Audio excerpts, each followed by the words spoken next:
잠시 후 7시에는 이화여대 프렌디오에서 이화우체국을 보내드립니다. 베스트 프렌드 베스트 프렌디오 이화우체국을 여는 프렌디오의 DJ 김연아. 박은진입니다. 은디, 불과 며칠 전에 비해서 뭔가 좀 달라진 것 같은데요? 아, 현디 이렇게 또 바로 알아보네요. 제가 또 바로 며칠 전에 떡국을 먹었는데 그 영향으로 이렇게 어른스러운 미가 바로 느껴지나 봐요. 아, 이제 한 살 더 먹어서 그런 거네요. 그 나이를 먹었다기보다는 좀 더 이렇게 성숙해지고 어른스러워지고. 그러면서 나이도 먹고. 예, 먹었어요. 어제 떡국 조금만 먹을걸. 아유, 장난이에요. 설날에 떡국이라니. 아, 생각만 해도 너무 맛있겠는데요? 은디네 떡국에는 조개나 다른 재료가 들어가는 편인가요? 뭔가 저희는 특이한 재료가 들어간다기보다는 만두를 많이 넣어서 먹는 편이에요. 맛있겠다. 그 만두를 이렇게 해체해가지고 그 소가 국에 그쵸. 같이 섞이면은 간도 훨씬 잘 맞고 굉장히 맛있더라고요. 현디네 떡국은 어떤 스타일이죠? 아니, 저희 떡국은 별로 그렇게 특색은 없는 편이에요. 그냥 평범한 떡국? 저희는 만두도 안 들어가고요. 아, 갑자기 은디네 떡국 부러운데요? 만두 들어간다 하니까? 다음에 한번 시도해 보시죠. 좋습니다. 현디는 지금까지 설날이 되면 기다려졌던 게 있어요? 저는 조금 속물적인 얘기일 수도 있겠지만 저는 항상 세뱃돈이 기다려집니다. 저는 아직도 그래도 세뱃돈을 받거든요. 제가 저희 집안에서 그래도 막내인 축이라 항상 세뱃돈을 주시는데 그래서 어릴 때부터 지금까지 설날이 되면 설레는 이유가 아닐까 싶네요. 은디는요? 저도 일단 세뱃돈도 기다려지지만 저희는 이제 새해를 구정이라고 하잖아요. 설날을. 그쵸. 그래서 뭔가 신정에 좀 마음을 먹고 이루지 못했던 것들, 실천하지 못했던 것들을 구정에 뭔가 다시 한번 시도할 수 있는 기회를 얻는 느낌이라서 뭔가 그런 마음으로 구정을 보내는 것 같아요. 아니, 전 세뱃돈 얘기했는데 새로운 마음가짐으로 다시 제가 뭐가 되나요, 은디? 아, 진짜 은디가 떡국을 먹더니 확실히 성숙해지긴 했나 봅니다. 그럼요, 어른이죠. 네, 사실 연휴가 끝나서 조금 슬픈 마음도 있는데요. 그래도 이렇게 청취자분들을 다시 뵐 수 있어서 되게 기쁜 마음으로 녹음할 수 있을 것 같아요. 맞죠. 청취자분들 덕분에 더 기쁜 마음으로 녹음을 할 수 있는데요. 그럼 오늘의 방송 한번 시작하러 가볼까요? 네, 좋습니다. 오늘의 일부 띵용 편지 왔어요에서는 돌아온 설날 맞이 고민, 친척들과의 만남에서 작아진 스스로를 발견하게 된 분의 고민 사연과 치열했던 수험 생활 속 오랫동안 함께한 나의 공간에게 전하는 덩그라미님의 편지를 열어보고요. 이어서 2부 지금 뭐하뇨?에서는 나 혼자 산다. 부쩍 늘어난 1인 가구 수에 따른 마포구의 다양한 1인 가구 지원 정책에 대해 알아보고요. 마지막으로 3부 함께 듀란듀란에서는 초특급 게스트 바로 지금 제 옆에 계신 현디의 본체라고 할 수 있죠? 맞습니다. 이화여자대학교 커뮤니케이션 미디어학부 김연아님을 게스트로 모셔서 청춘을 나누는 시간을 마련해 보았습니다.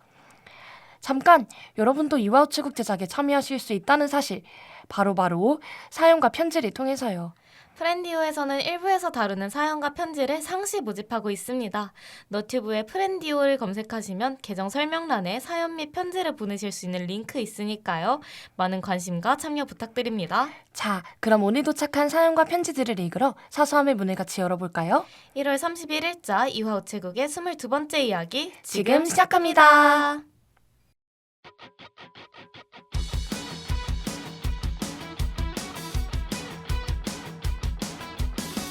그런 날이 있을까요? 마냥 좋은 그런 날이요. 내일 걱정 하나 없이 웃게 되는 그런 날이요.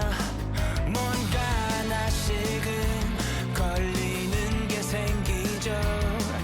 과연 행복할 수 있을까요? 그런 날이 있을까요? 꿈을 찾게 되는 날이요. 너무 기뻐 하늘 보고 소리를 지르는 날이요. 뭐 이대로 계속해서 버티고 있으면 언젠가 그런 날이 올까요?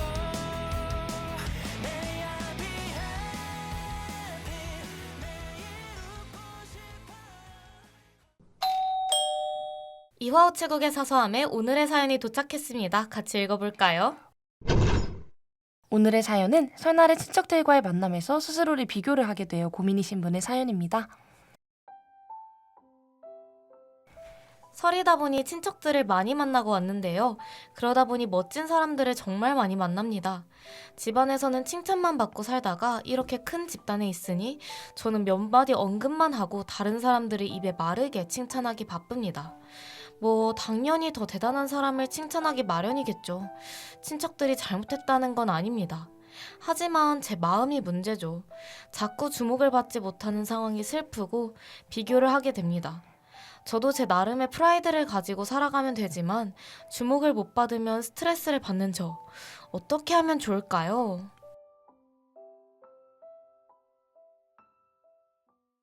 네, 친척분들과의 명절에 만나고 나서 고민이시라는 사연자분의 사연을 들어봤는데요. 은디는 어떻게 들으셨나요?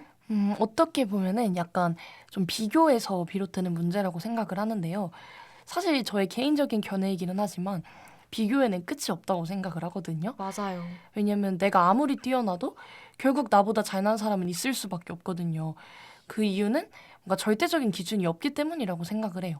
그래서 어떤 사람이 뭐 A라는 부분에서 나보다 뛰어나도 B 부분에서는 내가 그 사람보다 더 뛰어날 수도 있는 거잖아요. 그쵸. 그래서 그렇게 생각하면은 사실 비교 자체가 성립한다기보다 각자만의 매력을 가지고 살아가는 거라는 생각이 들었거든요. 그래서 분명히 친척분들에게는 없는 사연자님만의 매력이 또 있을 거라고 생각을 하기 때문에 뭔가 그런 거를 생각을 하시면서 나는 나만의 매력을 갖고 산다. 이렇게 생각하시면 조금 더 마음이 편해지지 않을까 싶습니다. 맞아요. 확실히 자신만의 매력을 알고 그것을 인정하는 것? 그게 진짜 사연자님께 필요할 것 같아요. 근데 사실 아무래도 명절 기간에는 비교를 잘 안 하는 사람도 예민해질 수밖에 없는 것 같아요. 맞아요. 왜냐면 다들 세속적인 그런 성공의 기준에 포커스를 맞춰서 얘기를 하시잖아요. 맞아요. 뭐 취업은 언제 할 거니, 뭐 대학은 뭐 어떠니 이러시면서 그렇지만 이럴 때일수록 더욱 사연자님 나름만의 그 프라이드를 잘 지키셨으면 좋겠습니다. 진짜 은디가 말했듯이 사람마다 가치는 제각기 다르잖아요. 맞죠. 잘하는 것도 다르고 비교를 할 수가 없으니까. 오히려 그 다른 사람이 가진 가치를 함부로 쫓다 보면 또 나랑은 맞지 않아서 부작용이 일어날 수도 있으니 사연자님만의 가치관을 정말 이럴 때일수록 잘 탄탄히 지키셨으면 좋겠어요. 맞아요. 저는 좀 타인의 시선에서 벗어나는 연습이 굉장히 사연자님뿐만 아니라 요즘 이렇게 현대사회를 살아가는 많은 사람들에게 필요하다고 생각을 하는데요. 사실 자신의 마음에 단단하게 뿌리내려 있는 스스로에 대한 자신감이랑 믿음이 중요하다고 생각을 하는데 이게 타인의 시선에 따라서 스스로에 대한 믿음이나 자신감의 정도가 바뀐다면은 사실은 온전히 자신을 사랑한다고 보기는 좀 어렵지 않나 그쵸. 하는 생각이 드는데요. 사실 타인의 시선에 신경을 안 쓸 수는 없죠. 그렇지만 조금 더 스스로에게 집중을 해보시면서 이번 기회에 잘 됐다 하고 내면의 단단한 뿌리를 좀 내려볼 기회로 삼아보시면 어떨까 이렇게 생각합니다. 맞아요. 은디 코멘트 진짜 너무 좋은데요. 자신의 마음을 단단하게 뿌리내리는 그 자신감. 진짜 중요한 것 같아요. 맞아요. 저는 개인적으로는 사연자님만의 그 성취와 성과에 대해서 그 누구보다 스스로 많이 인정해 주시고 또 자랑스럽게 여기셨으면 좋겠어요. 맞아요. 아무리 작게 보이는 성과일지라도 사실 그 어느 것도 그냥 당연하게 어쩌다 보니까 이렇게 한숨에 되는 건 없잖아요. 맞아요. 정말 사연자님께서 이루시고 해내신 것들을 돌아보면 사연자님께서 그냥 쉽게만 얻은 것은 아무것도 없을 것 같거든요. 그래서 그 스스로 노력한 그 시간과 과정들을 스스로 많이 인정해 주시고 또 아껴주시다 보면 타인의 시선에서 조금 더 자유로울 수 있지 않을까 싶습니다. 꼭 맞아요. 스스로를 많이 인정하고 또 좋아하는 마음을 키우셨으면 좋겠어요. 네, 그러면 사연자님께서 이렇게 코멘트 잘 참고하셔서 조금 더 편안한 마음으로 스스로에게 사랑을 많이 주실 수 있기를 바라면서 NCT 2021의 뷰티풀 듣고 다음 사연으로 돌아올게요.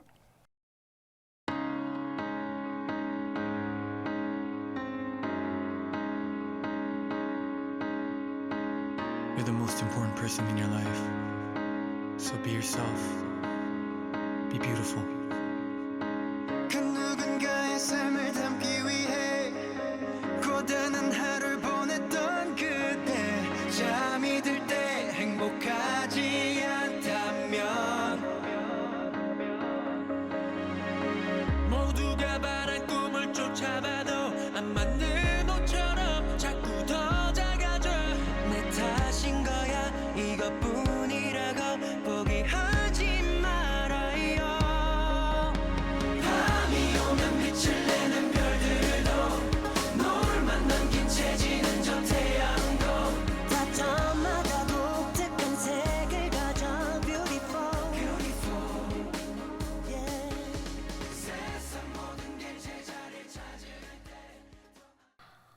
방학인 2월이 지나면 곧 대학 생활의 시작인 3월이 되는데요. 대학생이 되기 위해 모두가 치러야 하는 한 시험이 있죠. 저도 정말 떨렸었는데요. 바로 수능이죠. 이번에는 수험생 시절 가장 가까이에서 함께했던 나의 자리에게 전하는 편지입니다.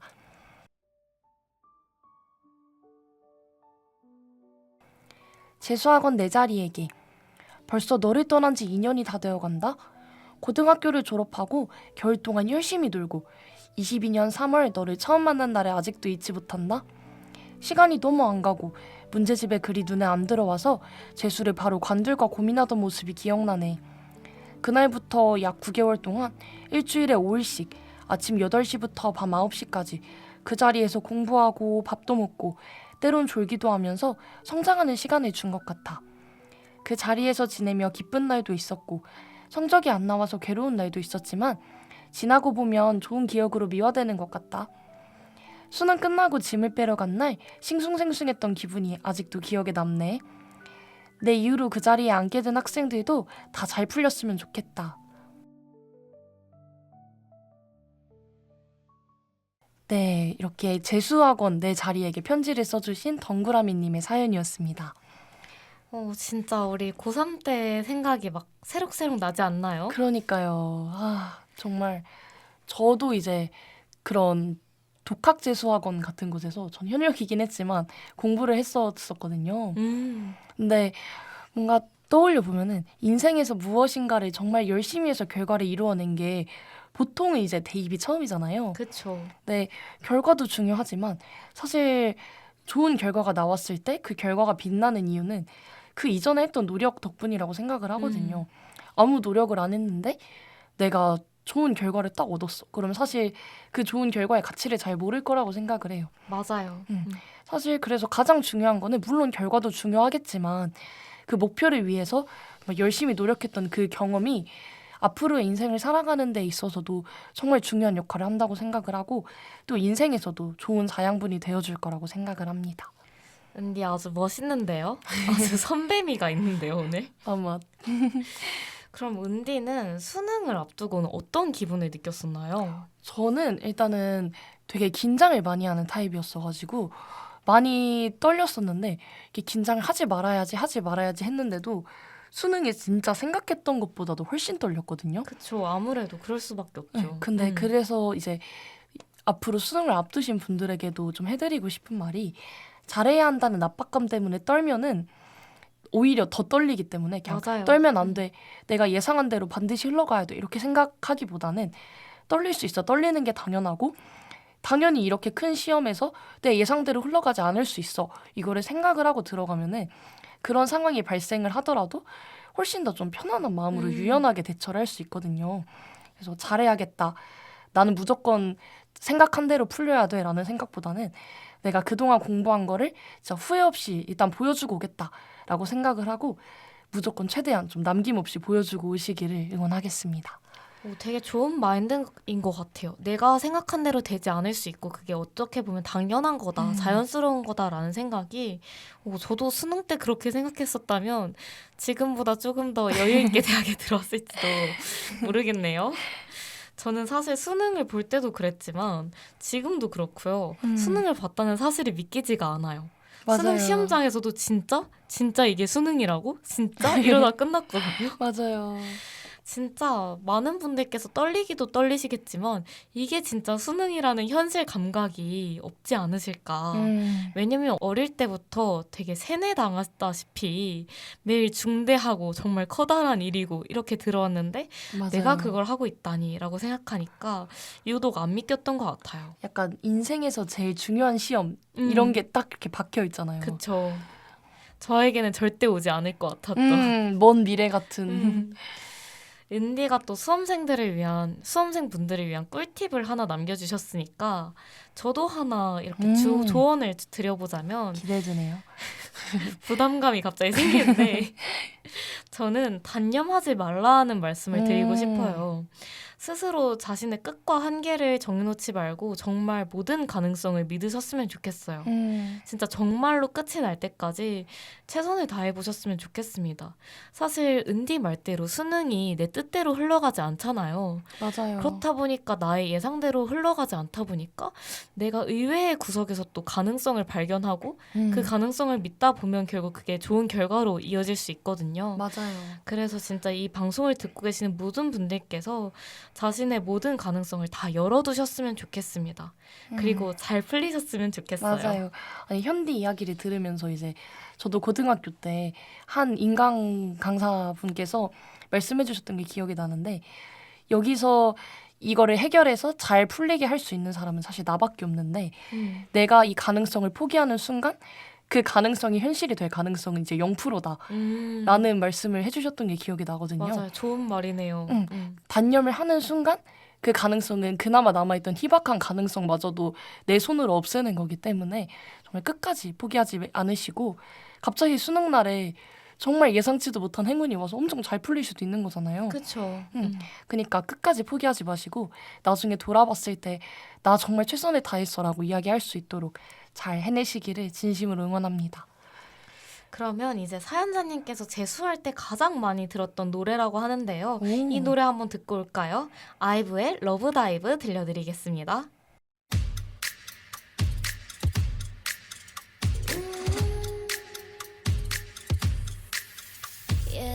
네가 참 궁금해 그건 너도 마찬가지 이거면 충분해 좋고 좋는 이런 놀이 참을 수 없는 이끌림과 호기심 묘한 너와 나 두고 보면 알겠지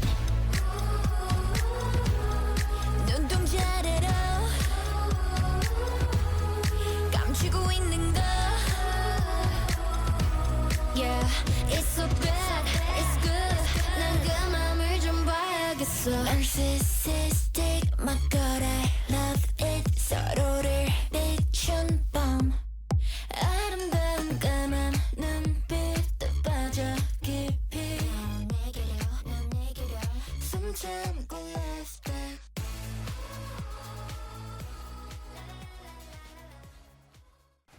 숨 참고 러브 다이브 난 숨 참고 부동산 다이브 아 나왔다 또 현디의 노래 이상하게 만들기. 그나저나 부동산은 갑자기 왜요? 아, 이제 저희도 3학년을 앞두고 있잖아요. 그래서 그런지 최근에 주변에 자취를 시작하는 친구들이 부쩍 많이 보이더라고요. 그러니까 이게 점점 자취를 하는 사람들이 주변에 늘어나는 것 같아요. 근데 아까 여기에 뭔가 비슷한 내용을 봤던 것 같은데 찾았다.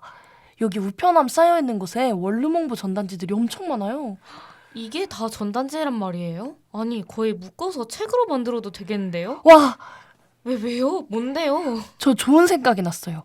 오늘 2부에서 마포구의 1인 가구를 위한 정책이랑 활동을 소개해서 주변 친구들에게 알려주는 거죠. 오, 좋은데요. 은디 이제 DJ 짬밥이 아주. 근데 일단 앉아서 마저 이야기하는 게 어때요?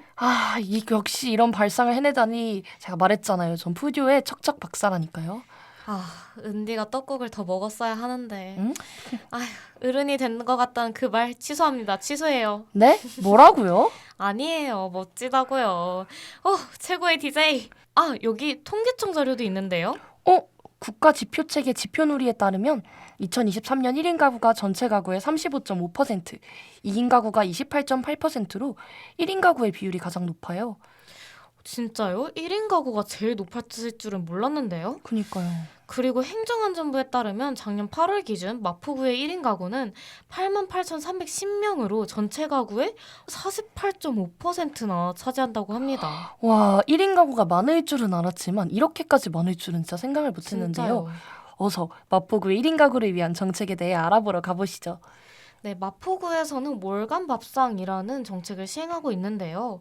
마포구에 거주하는 1인 가구의 영양 불균형과 식습관 개선을 위한 사업으로 작년부터 신규로 실시했다고 합니다. 네, 마포구에 거주하는 20, 30대 1인 가구 및 예비 1인 가구 14명을 대상으로 하고 있고요.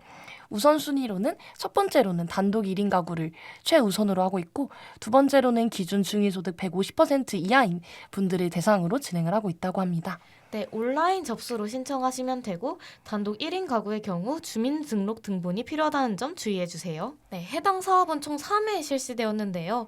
1회기에는 균형 있는 식단의 필요성 및 구성 알아보기, 2회기에는 5대 영양소를 갖춘 한 끼 만들기, 3회기에서는 제철 식재료를 활용한 한 끼 만들기 이런 순서로 진행되었습니다. 네, 이렇게 1인 가구의 건강한 식생활을 책임지는 월간 밥상 정책에 대해 알아보았는데요. 어떠셨나요? 확실히 1인 가구만을 위한 사업이라는 생각이 확 드네요. 아무래도 1인 가구라고 하면 일단 끼니를 제대로 챙겨 먹기 힘들다라는 이미지가 정말 강하게 떠오르잖아요. 맞아요.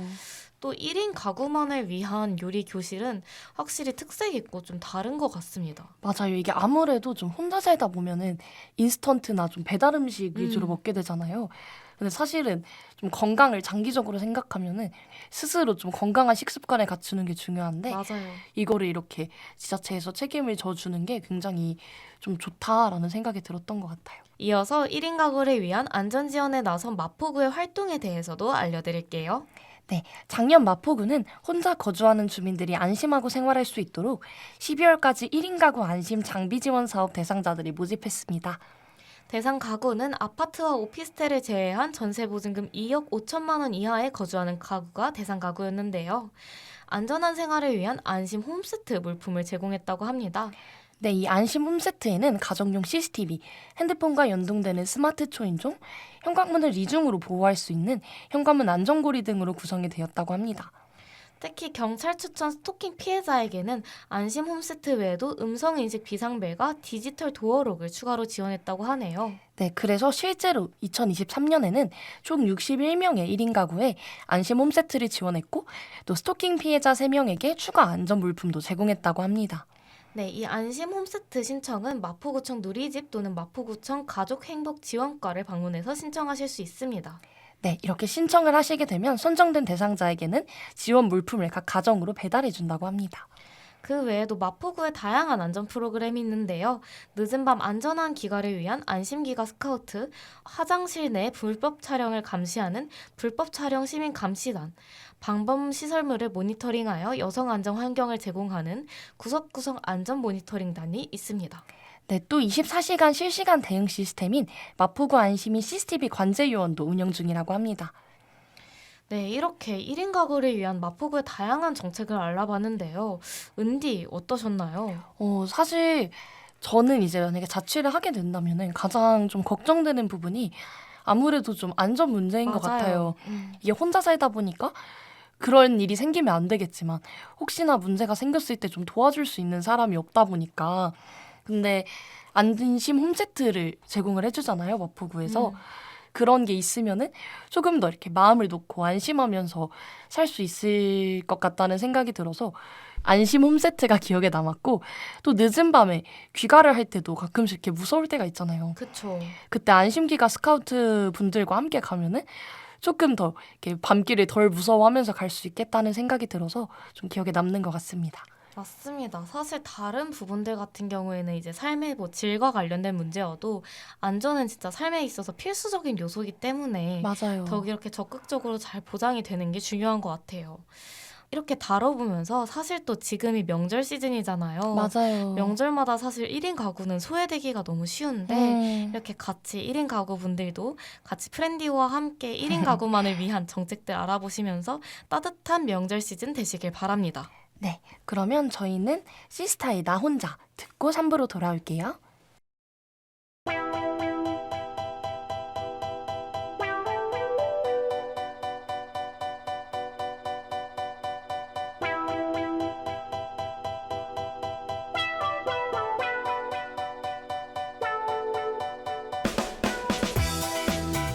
I don't wanna cry.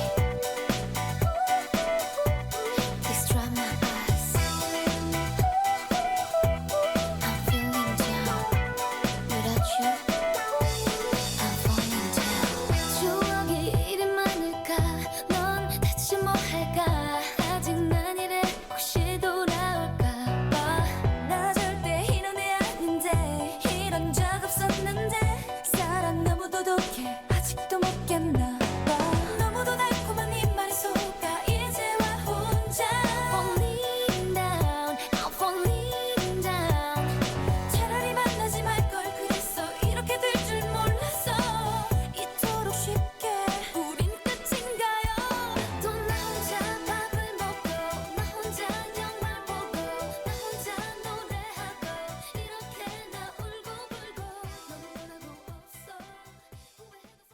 네, 자신의 소중한 추억이 담긴 물건을 가져오면 수포로 붙여주는 이화 우체국 시간이 돌아왔습니다. 오늘 아주 스페셜한 게스트분을 모셨는데요. 초특급 게스트분과 함께하는 오늘의 3부 지금 시작해보겠습니다. 똑똑 이화우체국에 소포 붙이러 왔습니다. 네, 어서오세요. 이화 우체국에 오신 걸 환영합니다. 인사 부탁드릴게요. 네, 안녕하세요. 저는 이화여자대학교 커뮤니케이션 미디어학부 2, 3학번 재학 중이자 프렌디우에서 DJ로 활약하고 있는 김연아입니다. 반가워요. 와. 또 오늘은 이렇게 저의 DJ 짝꿍이죠. 또 현디가 특별히 게스트로 나와줬는데요. 현디, 저희 이화우체국에서 소포를 붙이기 위해서는 몇 가지 질문에 대답해 주셔야 하는데 괜찮으실까요? 당연하죠. 전 준비가 다 되어 있답니다. 아주 기대가 됩니다.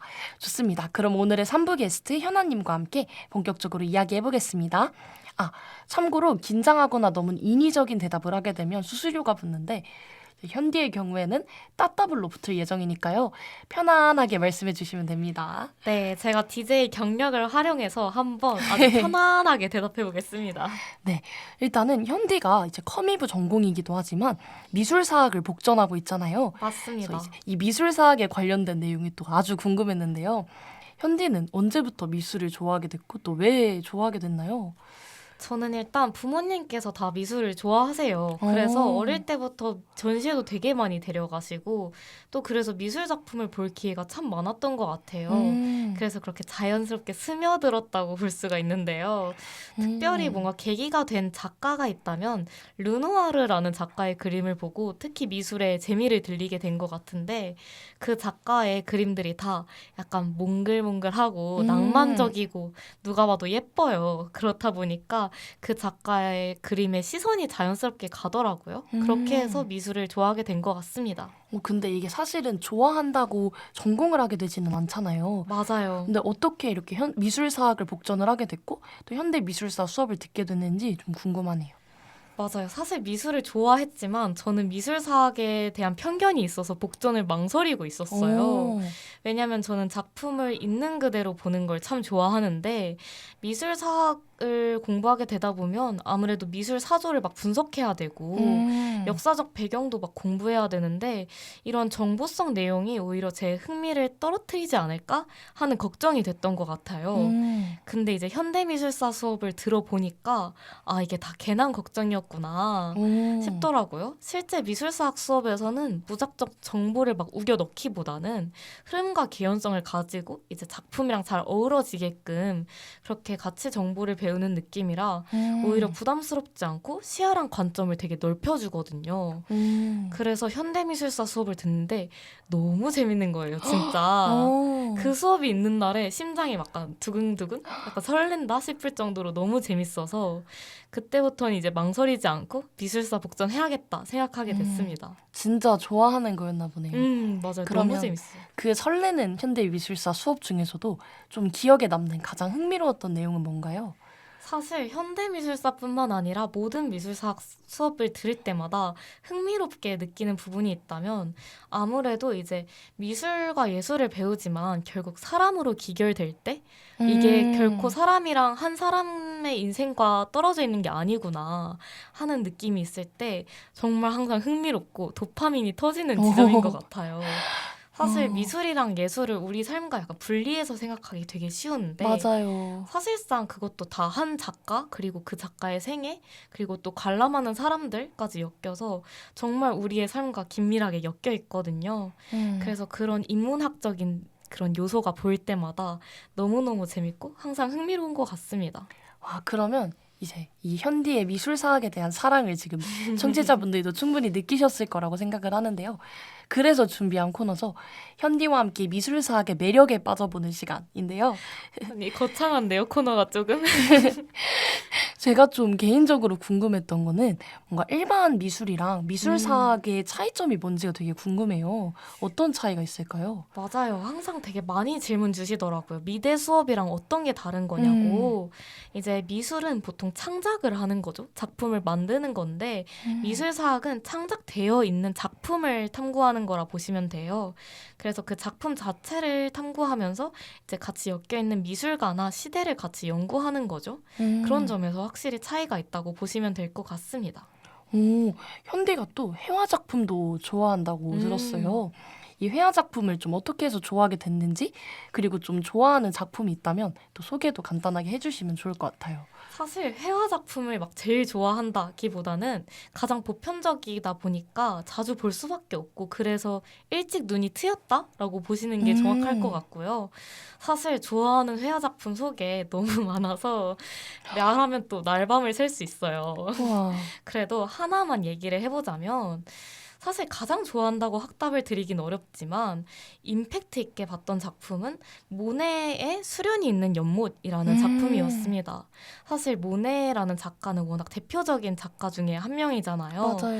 왜 그렇게 모네 하는지 한번 보자 하고 봤는데 아 저도 모네 하게 되는 그런 작품이었는데 지금 이렇게 장난스럽게 말했지만 정말 이 정도의 그림을 사람이 그릴 수 있는 게 맞나? 하는 생각이 들 정도로 정말 차원이 다른 그림을 보는 느낌?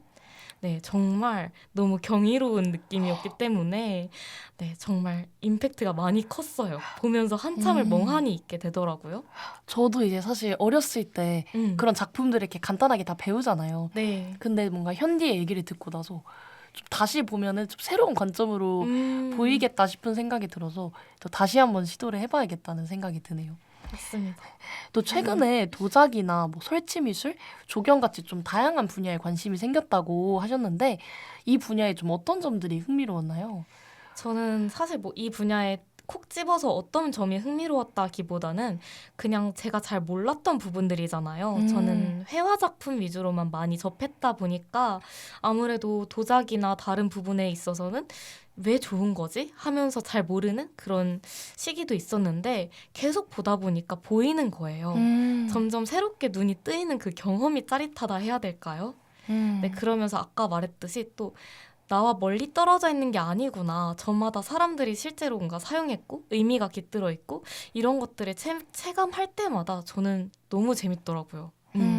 그런 점에서 계속 알아보려고 하는 중입니다. 뭔가 그런 사람들이랑 밀접하게 관련이 돼 있다는 걸 생각을 했을 때 뭔가 더 흥미가 생기고 그러는 것 같아요. 그렇죠. 나와 멀리 떨어져 있는 게 아니구나 하는 생각이 들 때마다 짜릿합니다. 또 궁금한 게 좀 미술 작품을 감상할 때 사실 저는 막 미술관에 많이 다니거나 이런 스타일은 아니거든요. 근데 저도 좀 미술관에 가면서 뭔가 어떤 부분을 중점적으로 보면서 뭔가를 느끼고 좀 이런 걸 해보고 싶은데 현디는 좀 세세하게 작가의 의도를 분석하면서 보는 편인지 아니면 좀 전체적인 조화나 분위기를 보는 편인지 궁금한 것 같아요. 저는 일단 둘 다 봅니다. 오. 둘 다 보는데요. 사실 저만의 감상 루틴이 있거든요. 오. 제가 여러 번 보다 보니까 난 이렇게 작품을 보는 게 제일 편하다 하는 감상 루틴이 있는데요. 우선은 그냥 전체적으로 눈에 담아요. 그러다가 흥미가 생긴다 혹은 마음에 든다 하는 작품은 좀 가까이에서 이제 세부적으로 약간 뜯어보는 편이에요. 아까 말했듯이 의도도 한번 볼까 하면서 보고 또 약간 간결한 몇 개의 선으로 된 작품들이 있으면 그 눈으로 선을 따라 그린다 생각하고 그렇게 세밀하게 뜯어봅니다. 그러고 나서 다시 멀리 떨어져서 전체적인 분위기를 보면 처음과 또 다른 느낌이 들거든요. 그 경험이 되게 재밌어서 여러분들도 한번 시도해보시면 좋겠습니다. 우선 저부터 한번 경험을 해보는 걸로 해보도록 하고요. 또 미술 작품을 이해할 때 좀 현디가 느낀 감정에 중점을 두는 편인지 아니면은 좀 정해져 있는 작품 해설을 보면서 이런 거였구나 하고 알아가는 편인지 궁금해요. 저는 무조건 아까도 말했듯이 느낀 감정에 중점을 두는 편입니다. 저는 투머치한 해설을 굉장히 좋아하지 않고요. 항상 그냥 제가 느낀 거에 충실하려고 하는 편이에요. 그래서 그 작품 밑에 나와 있는 그 조그만 이름표 같은 거 있잖아요. 네. 제목 적혀 있고 그걸 캡션이라고 하는데요. 그 캡션 정도만 참고하면서 보는 것 같아요. 이제 마지막으로 이제 미술사학 토크의 마지막 질문인데요. 좀 청취자분들에게 알려주고 싶은 미술사학 이야기가 있다면 뭐가 있을까요? 청취자분들께 알려주고 싶은 미술사학 이야기요. 사실 너무너무 많은데 청취자분들께서 미술 작품을 그렇게 어려워하시지 않으셨으면 좋겠어요. 그러니까 내가 보는 게 맞다라는 것에 그냥 확신을 가지고 보셨으면 좋겠는데요. 저도 미술 작품을 많이 봤지만 때로는 이 사람이 왜 거장이란지 모르겠고 이게 왜 명작이란지 모르겠고 근데 그렇게 느낄 수도 있고 그게 틀린 게 아닌 거거든요. 그리고 또 어느 시기에 이 작품을 접하냐 나의 기분에 따라서 또 나의 생각에 따라서 항상 다르기 때문에 달리 보이거든요. 그래서 청취자분들께서 미술을 너무 어렵게 생각하지 마시고 그냥 내가 지금 느끼는 게 맞다라고 생각하셨으면 좋겠어요. 그리고 내가 지금 와닿지 않더라도 이 작품이 잘못된 게 아니고 나도 잘못된 게 아니고 그냥 여러모로 시기가 안 맞아 떨어졌던 것뿐이고 또 다시 보면 달리 볼 수 있고 이런 가능성들을 또 많이 열어두고 보셨으면 좋겠습니다. 이게 뭔가 시기에 따라서 보는 작품이 뭔가 또 달라질 수 있다는 게 맞아요. 또 전 미술 그런- 작품의 매력인 것 같아요. 전 그런 경험이 진짜 많거든요. 저는 사실 한 번 봤던 작품을 막 교과서에 나오는 그런 거 빼고는 또 본 적이 거의 없거든요. 저도 한번 이전에 봤던 거를 다시 한번 보면서 그런 경험을 해보도록 하겠습니다. 좋습니다. 그 다음으로는 이제 좀 진로 관련 질문으로 넘어가 보려고 하는데요. 이제 현디가 또 저와 함께 프렌디오 10기 DJ로 활동을 하고 있잖아요. 맞아요. 제가 진짜 궁금했던 건데 DJ를 하면서 이게 가장 기억에 남는 방송이다 하는 게 있으면 어떤 거일까요? 저는 진짜 확신을 가지고 꼽을 수 있을 것 같아요. 저는 이화의 집사들 방송이 가장 기억에 남는데요. 이게 개인적으로 프렌디오에 있어서도 그렇고 저의 DJ로서 있어서도 되게 큰 도전이었다고 생각을 하거든요.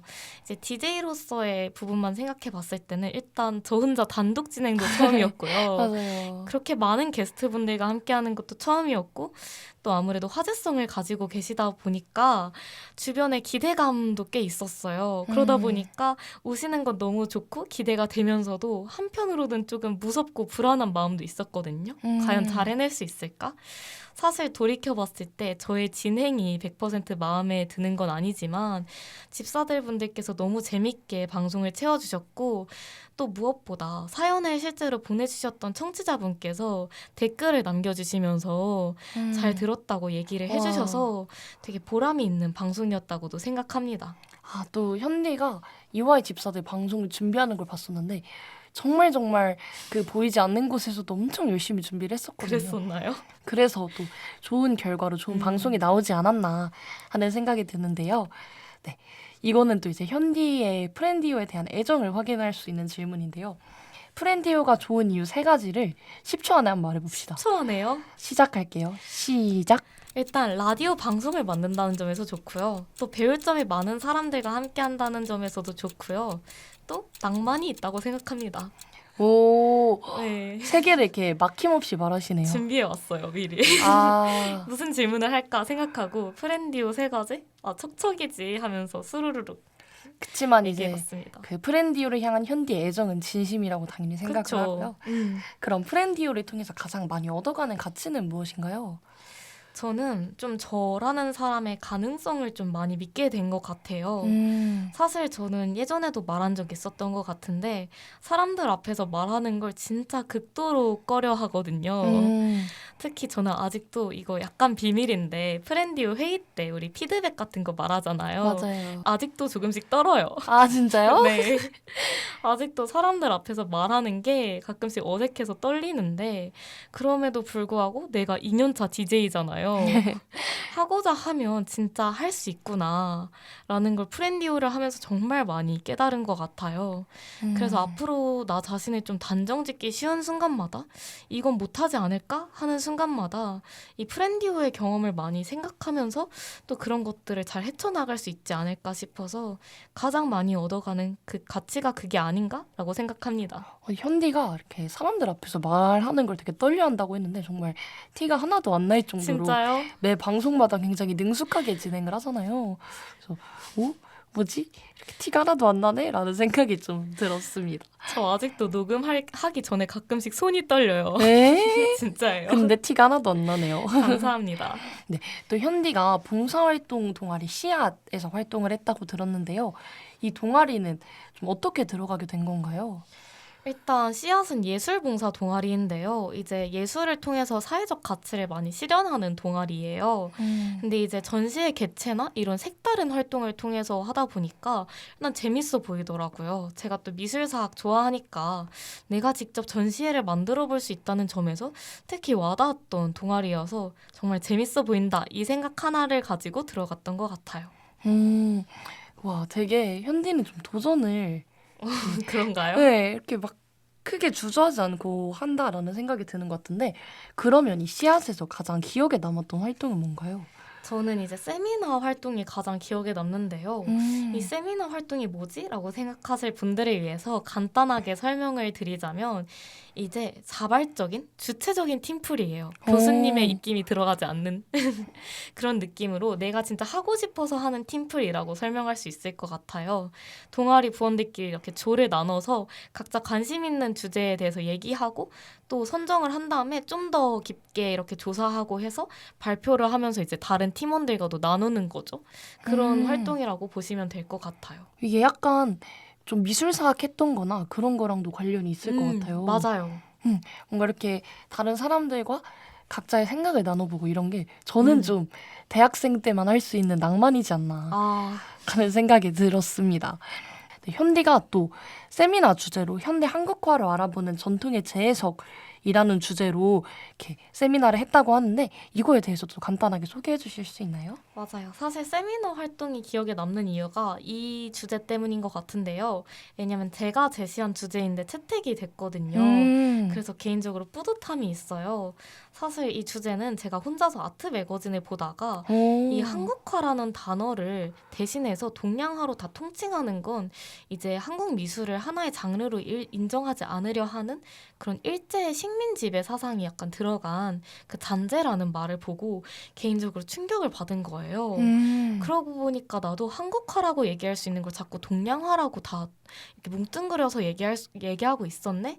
라는 생각이 든과 동시에 그럼 이런 부분에 대해서 내가 용어를 좀 바로 잡고 또 현재 한국화의 이런 어떠한 방향으로 나아가고 있는지 이런 것들을 살펴보면 좋겠다라고 생각해서 주제를 제안했는데 되게 좋은 반응을 얻어서 개인적으로 뿌듯함이 있고 저도 항상 서양화 중심으로만 많이 보다가 한국화를 집중적으로 많이 보고 관심을 키울 수 있게 돼서 개인적으로 뿌듯함이 있는 그런 활동이었던 것 같아요. 현디가 제시했던 주제가 세미나 주제로 채택이 됐고 또 이게 동양화, 저도 동양화라는 말이 훨씬 익숙한 것 같은데 이게 한국화라고 원래는 분리해서 이야기를 하는 게 맞을 수도 있다. 이게 굉장히 저도 좀 신선하게 다가온 것 같아요. 굉장히 재밌었겠는데요. 맞아요. 재밌었습니다. 네, 현디가 또 이렇게 미술 러버답게 도슨트 활동도 하고 있다고 들었어요. 이 도슨트 활동은 어떤 활동을 하는 건가요? 사실 도슨트 활동은 이미 1년 전쯤에 이미 마무리한 활동인데요. 이제 도슨트 활동에서는 보통 전시 해설, 그리고 유물 보호, 관람객 안내 이 정도의 일을 하고 있습니다. 그러면 이 도슨트 활동을 하면서 좀 새롭게 알게 됐다 하는 게 있을까요? 저는 이제 유물의 휴지기라는 것에 대해 새롭게 알게 됐는데 그게 재밌어서 한번 얘기를 해보고 싶어요. 이제 보통 전시장 안에 유물들이 들어가 있잖아요. 맞아요. 그런데 그 전시 상태에서 꼭 벗어나서 유물도 쉬어가는 시간이 필요하다는 거예요. 사실 너무 재밌었던 부분이 전시장 안에는 최적의 온도랑 습도랑 그런 환경이 다 마련되어 있는데도 유물도 그 어떻게 보면 생명력이 없는 유물도 꼭 쉬어가는 사실이 필요하다는 게 귀엽기도 하면서도 저 개인적으로도 쉼이라는 것에 대해서 다시 생각하게 되는 계기가 되어서 많이 기억에 남는 부분인 것 같습니다. 뭔가 이렇게 인생에도 적용해 볼 수 있는 그쵸. 교훈을 얻으셨네요. 전 가끔씩 가족들한테도 말해요. 막 가족들이 과제 안 하니? 너 할 거 많다면서 왜 놀고 있어? 이러면 나도 휴지기를 갖는 중이야. 이러면서. 유물 현아. 맞아요. 네, 그 다음으로는 이제 프렌디오 부원들이 현아에게 남겨준 질문들을 좀 이야기해 보려고 하는데요. 여기서 제가 좀 궁금한 거 몇 가지를 골라서 해보려고 하는데 현아는 좀 스트레스를 받을 때 이 스트레스를 날려버리는 힐링 모먼트가 있나요? 저는 일단 맛있는 걸 먹어야 돼요. 특히 혼자서 비싼 밥을 먹으면 그것만큼 힐링이 되는 순간이 없더라고요. 어느 정도 약간 먹는 거에 사치를 부리는 순간이 힐링이 되는 것 같고요. 그리고 항상 프렌디 분들이 많이 놀라던데 저는 시끄러운 노래 듣는 거 굉장히 힐링 모먼트입니다. 일렉트로닉 노래도 좋아하고 최근에는 또 색다른 시끄러운 노래가 없나 하면서 메탈 노래들도 종종 듣고 있습니다. 언니도 놀랐군요. 보통은 이제 스트레스를 날릴 때는 좀 잔잔한 뭐 클래식을 듣는다거나 좀 이런 식으로 하잖아요. 그렇죠. 네, 시끄러운 노래를 일부러 찾는 거는 처음 봐가지고 아니 저 대신 대리 화내주는 느낌? 대리로? 내 마음을 대변해주는 그쵸. 느낌. 내가 애써 화내지 않아도 이미 노래에서 다 화를 내주는 느낌이라서 이게 또 제가 평소에 생각하던 현디 이미지랑 좀 이렇게 다른 갭 차이가 있죠. 그쵸. 반전 매력이네요. 그리고 이게 사랑 PD가 남겨준 질문인데 저도 이게 항상 궁금했어요. 현디가 항상 일정 관리를 굉장히 꼼꼼하게 하잖아요. 어떻게 그렇게 빼먹지 않고 잘할 수 있는지 좀 팁이 있다면 알려주십시오. 저는 그때그때 기록하는 것이 답이라고 생각을 하고요. 근데 이제 기록하는 것뿐만 아니라 이제 프렌디오 부원들이 특히 그렇게 많이 느껴주는 것 같은데 제가 프렌디오 관련한 일들은 다 진심으로 제 마음에 다 담아두고 있거든요. 항상 신경 쓰고 계속 진심으로 대하다 보니까 그냥 굳이 적어놓지 않아도 자연스럽게 그냥 챙기게 되는 것 같아요. 결국은 다 프렌디오의 애정이네요. 그렇다고 볼 수 있죠. 역시 꼼꼼한 성격과 또 프렌디오를 향한 애정이 합쳐져서 또 현아가 프렌디오에서 총무를 담당하고 있는데요. 정말 꼼꼼하게 일을 잘하고 있거든요. 감사합니다. 이게 또 현디의 여러 가지 매력을 알아보는 시간이 되었고요. 이제 촛불을 붙이기 전에 마지막 질문만을 앞두고 있는데요. 그 전에 저희 이와우치국이 내부 공사를 거치면서 한 가지 과정을 더 거쳐야 촛불을 붙일 수 있게 되었는데요. 이름하여 깜짝 듀랑 퀴즈. 와. 네, 지금까지 말씀해주신 내용을 바탕으로 이제 현아님을 더 깊이 알아볼 수 있는 간단한 퀴즈가 준비되어 있는데요. 문제를 들으시고 3, 4초 안에 정답을 말씀해주시면 됩니다. 네. 깜짝 듀랑 퀴즈에 도전할 준비가 다 되셨나요? 네, 됐습니다. 네, 그럼 첫 번째 퀴즈 나갑니다. PD 플러스 엔지니어 vs DJ 플러스 작가. 이 두 직책으로 나뉜다면 2년 동안 하고 싶은 직책은? PD 플러스 엔지니어. 두 번째 질문. 레오나르도 다빈치를 만나서 르네상스 시대 썰듣기 vs 클로드 모네가 과제 대신해주기. 하나, 둘, 셋. 클로드 모네가 과제 대신해주기. 오호. 이유를 한번 들어보고 싶은데 첫 번째 질문부터 한번 이유를 들어볼 수 있을까요? 네, 너무 웃겨가지고 잠깐 말이 막혔는데 일단 PD 플러스 엔지니어. 저는 일단 작가랑 DJ는 해봤어요. 작가는 이전에 여름 특집 때 해봤고 DJ는 이제 많이 했잖아요. 네, 그러니까 안 해본 직책에 약간 욕심이 생기더라고요. 그래서 자연스럽게 PD 플러스 엔지니어. 또 방송의 시작과 끝을 담당한다는 점에서 맞아요. 매력 있는 직책이라고 생각합니다. 이게 또 현디의 도전 정신을 엿볼 수 있는 대목이네요. 네, 그럼 두 번째 클로드 모네가 과제 대신해주기 골랐는데요. 왜 후자를 골랐죠? 아니 잠깐만요. 근데 레오나르도 다빈치가 뭘 해준다고요? 르네상스 시대 썰을 들려줍니다. 일단 저는 르네상스 시기의 미술도 물론 좋아하지만 저는 모네가 속한 인상주의를 더 흥미롭게 생각하고 좋아해서 일단 뭐 썰을 들어도 모네한테 더 듣고 싶고요. 모네가 뭐 내 과제를 사실 커미부 과제를 그렇게 잘해줄 것 같진 않지만 뭐 미술사학도 약간 소감문 쓰기 이런 위주라서 모네가 그렇게 잘할까 싶지만 그냥 모네한테 과제하면서 중간에 그림 하나 그려달라고 하고 싶네요. 모네 그림을 워낙 좋아해서. 제가 MBTI가 N인데요. 네. N적인 사고를 조금 발동해서 이야기를 해보자면은 이 모네 씨는 한국말을 못하시잖아요. 그쵸. 그러면 이제 커미브 과제를 하시면은 아무래도 이제 빵점을 맞을 확률이 높긴 한데 그래도 클로드 모네가 과제 대신 해주기인가요? 진짜 너무 어처구니가 없어서 웃음밖에 안 나오는데 제 과제도 과제지만 모네는 진짜 그림을 너무 잘 그리니까 지금 과제가 중요한 게 아닙니다. 과제를 포기하고도 모네를 만나고 싶다. 모네 팬미팅을 하고 싶다. 그쵸. 과제 뭐 수업은 재수강하면 되는 거 아닙니까? 이 다빈치 씨가 굉장히 섭섭할 것 같습니다.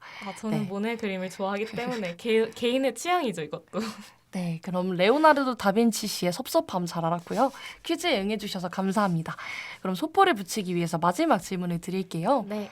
이와우체국에서는 자신에게 의미가 있는 물건을 소포로 붙여드리는데요. 오늘 소포로 붙이신 물건은 어떤 물건인가요? 저는 저의 스케줄러 겸 다이어리를 가져왔습니다. 역시 연디네요. 너무 적었나요? 네. 그럼 소포로 붙일 물건으로 이 스케줄러를 선택할 이유가 있을까요? 사실은 원래는 중학생 시절에 쓰던 다이어리를 가져오려고 했어요. 그런데 이제 문득 그런 생각이 들더라고요. 이전의 추억도 가치가 있지만 현재의 흔적들을 쌓아나가고 있는 그런 물건을 소개해보는 게 더 좋지 않을까. 그리고 이제 홀수차에서 항상 제가 3부 소개 멘트로 청춘의 한 페이지를 열심히 써내려가고 있는 분들과 뭐 얘기 나눠본다 이런 멘트를 항상 하는데 이 멘트와 더할 나위 없이 잘 어울리는 물건이라고 생각을 해서 가지고 왔습니다. 제 대학 생활이 고스란히 남아있기 때문에 더욱 앞으로 특별하게 기억되지 않을까 싶어요. 좀 일기장 같은 느낌이라고도 할 수 있겠네요. 병행해 가면서 씁니다. 이게 그냥 체크리스트처럼 진짜 스케줄러처럼 쓰기도 하고 어떤 날에는 내가 뭘 보고 좋았다 이런 걸 쓰기도 하고 섞여 있어요. 오, 근데 굉장히 의미 깊고 또 이게 시간이 많이 흘러서 보면 이땐 이랬지 하는 그런 기억이 새록새록 떠오를 것 같네요. 맞아요. 네, 오늘 또 이렇게 저의 DJ 짝꿍 현디를 게스트로 이렇게 초청해서 함께 해봤는데요. 현디 3부 게스트로 참여해서 함께 해보니까 어땠나요? 너무 재밌었고요. 아니 깜짝 조란 퀴즈 질문이 정말 역대급이라고 얘기를 해줘서 과연 어떤 질문을 들고 오셨을까 너무너무 기대를 했는데 정말 상상치도 못한 왜 부원들이 그렇게 얘기를 했는지 알겠다 납득이 되고요. 은디가 또 너무 잘 이끌어줘서 재밌게 얘기하고 가는 것 같습니다. 아, 저도 또 현디의 몰랐던 부분들, 또 현디의 반전 매력에 대해서도 많이 알 수 있어서 굉장히 좋았고, 또 이제 남은 이와우츠국 방송도 함께 더 열심히 유종의 미를 거둘 수 있도록 마무리해봤으면 좋겠다고 생각이 들었습니다. 네, 그럼 저희는 스테이 얼라이브 듣고 클로징으로 돌아올게요.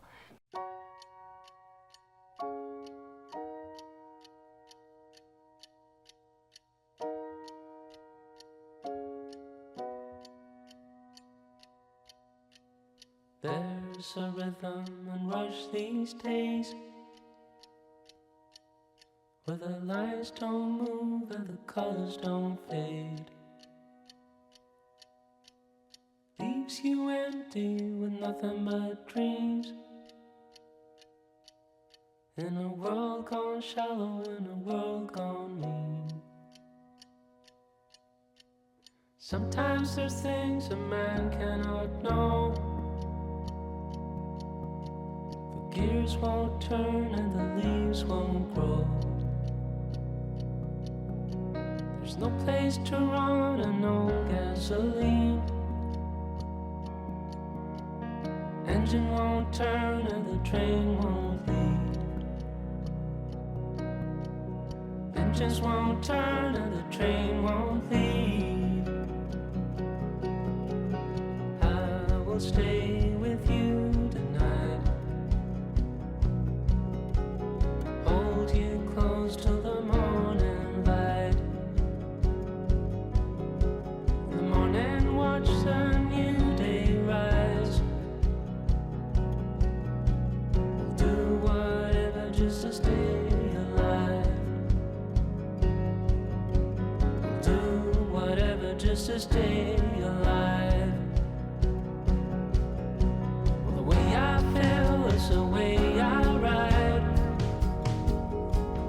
Racing like the thoughts of a man who lies. There is a truth and it's on our side. Dawn is coming, open your eyes. Look into the sun as the new days rise. And I will wait for you tonight. You're here forever and you're by my side.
miss a rhythm and rush these days, where the lights don't move and the colors don't fade. Leaves you empty with nothing but dreams,